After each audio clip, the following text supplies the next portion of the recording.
नमस्कार, daily line के news file bulletin में आपका स्वागत है। मेरा नाम प्रशांत है। इस बुलेटिन में हम आपको बताएंगे कांग्रेस के घोषणा पत्र में जनता को लुभाने के लिए क्या क्या वायदे किए गए हैं। साथ ही बताएंगे पीएम मोदी ने कांग्रेस को लेकर आज क्या कहा और ये भी बताएंगे यूपी मदरसा एक्ट रद्द करने के फैसले पर रोक लगाते हुए सुप्रीम कोर्ट ने क्या कुछ कहा। लेकिन उससे पहले नजर डालते हैं आज की बड़ी खबरों पर। कांग्रेस ने जारी किया 2024 लोकसभा चुनाव का अपना घोषणा पत्र। महिलाओं को साल में 1 लाख रुपए से लेकर एमएसपी पर कानून बनाने तक का किया वादा। बीजेपी ने चुनाव प्रचार में झोंकी पूरी ताकत। पीएम ने राजस्थान के चूरू में की रैली। बोले, कांग्रेस ने राम मंदिर पर जारी की थी एडवाइजरी। मदरसा एक्ट रद्द करने के इलाहाबाद हाईकोर्ट के फैसले पर सुप्रीम कोर्ट ने लगाई रोक। कहा, 17 लाख छात्रों पर पड़ेगा असर, दूसरे स्कूल में नहीं कर सकते ट्रांसफर। आम आदमी पार्टी के नेता संजय सिंह ने की प्रेस कॉन्फ्रेंस। शराब घोटाले के पीछे भाजपा को ठहराया जिम्मेदार। कहा, सीएम केजरीवाल को साजिश के तहत किया गया गिरफ्तार। भड़काऊ बयान देने के मामले में फंसे आचार्य धीरेन्द्र शास्त्री। अली पर आपत्तिजनक टिप्पणी के खिलाफ लखनऊ में दी गई तहरीर। गिरफ्तारी की उठी मांग। और अब शुरुआत करते हैं आज की बड़ी और अहम खबरों की विस्तार से। लोकसभा चुनाव के लिए कांग्रेस ने आज 48 पेज का अपना घोषणा पत्र जारी किया। दिल्ली में कांग्रेस मुख्यालय में सोनिया गांधी, राहुल गांधी, खड़गे और मैनिफेस्टो कमेटी के अध्यक्ष पी चिदम्बरम ने 5 न्याय और 25 गारंटीज का ऐलान किया। आपको बता दें कि घोषणा पत्र में मजदूरी 400 रुपए दिन का करने के लिए, साथ ही गरीब परिवार की महिला को साल में 1 लाख रुपए देने, एमएसपी पर कानून बनाने और जातीय जनगणना कराने का भी जिक्र और वायदा किया गया है। कांग्रेस ने अपने मैनिफेस्टो में युवा, महिला, मजदूर और किसान पर फोकस किया है। इन सभी वर्गों के लिए अलग अलग तरह की स्कीम्स का वायदा किया गया। पार्टी ने कहा है कि उनका घोषणा पत्र वर्क, वेल्थ और वेलफेयर पर आधारित है। यहाँ वर्क के मायने रोजगार, वेल्थ के मायने आमदनी और वेलफेयर सरकारी स्कीम के फायदे दिलाना है। और अब बढ़ते हैं आज की अगली बड़ी खबर की ओर। लोकसभा चुनाव 2024 के प्रचार के लिए भारतीय जनता पार्टी ने अपनी पूरी ताकत झोंक दी। इसी सिलसिले में पीएम मोदी चूरू से जनसभा को संबोधित किया उन्होंने और कांग्रेस के घोषणा पत्र पर तंज कसते हुए अपनी सरकार की योजनाएं गिनाई। पीएम ने कहा कि बीजेपी जो कहती है वो पूरा करती है, दूसरी पार्टियों की तरह घोषणा पत्र जारी नहीं करती। देश भव्य राम मंदिर का जश्न मना रहा था, लेकिन कांग्रेस पार्टी खुलेआम हमारी आस्था का अपमान कर रही थी। देश ने कांग्रेस के पापों की हमेशा कीमत चुकाई है। पीएम ने आगे बोलते हुए कहा कि कांग्रेस पार्टी ने एक एडवाइजरी निकाली है कि अयोध्या राम मंदिर की चर्चा निकल पड़े तो मुंह पर ताला लगा देना, कुछ बोलना ही मत।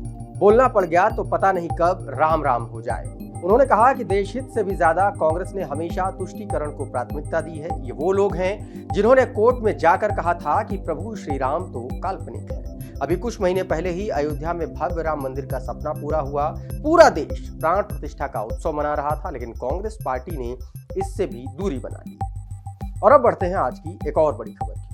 सुप्रीम कोर्ट में आज चीफ जस्टिस डीवाई चंद्रचूड़ की अध्यक्षता वाली बेंच ने सुनवाई करते हुए UP board of Madrasa education act 2004 को असंवैधानिक करार देने वाले इलाहाबाद हाईकोर्ट की लखनऊ बेंच के फैसले पर रोक लगा दी।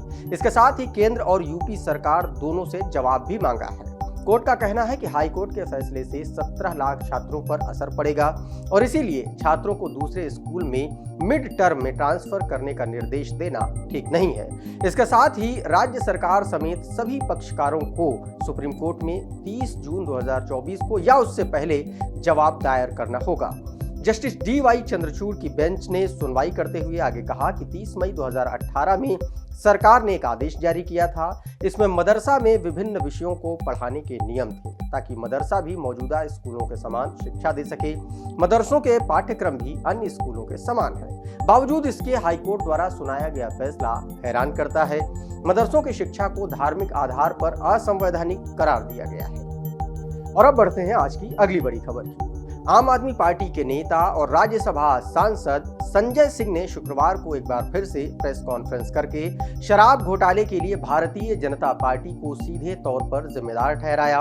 उन्होंने कहा कि मुख्यमंत्री अरविंद केजरीवाल की साजिश के तहत गिरफ्तारी की गई है। जांच एजेंसी ईडी ने टीडीपी सांसद मंगुटा रेड्डी और उनके पिता राघव रेड्डी पर दबाव बनाकर केजरीवाल के खिलाफ बयान दिलवाया है। संजय सिंह ने आगे कहा कि मंगुटा रेड्डी अब प्रधानमंत्री की तस्वीर लगाकर चुनाव लड़ रहे हैं। दरअसल आंध्र प्रदेश में तेलुगु देशम पार्टी यानी कि टीडीपी एनडीए की सहयोगी है। मंगुटा रेड्डी जिन्होंने 3 बयान दिए, उनके बेटे राघव मंगुटा ने 7 बयान दिए थे। बीते साल 16 सितंबर को जब मंगुटा रेड्डी से पहली बार ईडी ने पूछा कि क्या अरविंद केजरीवाल को आप जानते हैं, तो उन्होंने सच बताया और कहा कि उनकी मुलाकात अरविंद केजरीवाल से हुई थी, लेकिन चैरिटेबल ट्रस्ट की जमीन के मामले में। उसके बाद उनके बेटे को गिरफ्तार कर लिया गया और 5 महीने जेल में रखने के बाद उनके पिता ने अपना बयान बदल दिया। और अब बढ़ते हैं आज की अगली बड़ी खबर की। बागेश्वर धाम के धीरेन्द्र शास्त्री अपने विवादित बयानों के चलते एक बार फिर मुश्किलों में घिरते नजर आ रहे हैं। अली पर विवादित बयान देने का आरोप कुछ मौलानाओं ने लगाया है।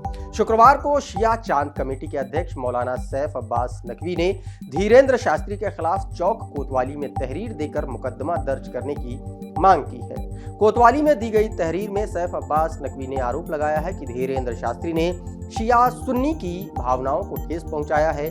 आरोप लगाया गया है कि इससे हिंदुओं की श्रद्धा को भी ठेस पहुंची है। मौलाना ने बताया कि हजरत अली के प्रति हर रंग, हर धर्म, हर जनजाति के लोग श्रद्धा रखते हैं। मौलाना सैफ अब्बास ने चुनाव आयोग और भारत सरकार से धीरेन्द्र शास्त्री को गिरफ्तार करने और कानूनी कार्रवाई करने की अपील भी की है। और अब बढ़ते हैं आज की अगली बड़ी खबर की। केरल के मुख्यमंत्री पिनाराई विजयन ने दूरदर्शन चैनल पर विवादित फिल्म द केरल स्टोरी का टेलीकास्ट करने के खिलाफ बड़ा बयान दिया। उन्होंने ब्रॉडकास्टर से फिल्म की स्क्रीनिंग रोके जाने को कहा है। पिनाराई विजयन ने बीते गुरुवार को सोशल मीडिया प्लेटफॉर्म एक्स पर पोस्ट करते हुए लिखा था कि ये लोकसभा चुनाव से पहले केवल सांप्रदायिक तनाव को बढ़ाएगा। उन्होंने दूरदर्शन से ये भी कहा कि वो भारतीय जनता पार्टी और आरएसएस के लिए प्रचार मशीन न बने। दरअसल दूरदर्शन ने आज यानी कि 5 अप्रैल को रात 8 बजे इस फिल्म को टेलीकास्ट करने का फैसला किया है। यह फिल्म 5 मई 2023 को रिलीज हुई थी। उस समय भी राज्य की लेफ्ट पार्टी ने इसका विरोध किया। वहीं दूसरी ओर सीपीआई ने भी बीजेपी पर आरोप लगाते हुए कहा है कि बीजेपी ने विवादास्पद फिल्म को प्रदर्शित करने का फैसला किया क्योंकि आम चुनाव नजदीक आ रहे हैं। बीजेपी अपने राजनीतिक एजेंडे को आगे बढ़ाने की कोशिश कर रही है क्योंकि भगवा पार्टी अब तक केरल में पैठ बनाने में नाकाम साबित हुई है। आज के दिन भर के इस न्यूज फाइल के बुलेटिन में फिलहाल इतना ही, लेकिन आप बने रहिए डेली लाइन के साथ।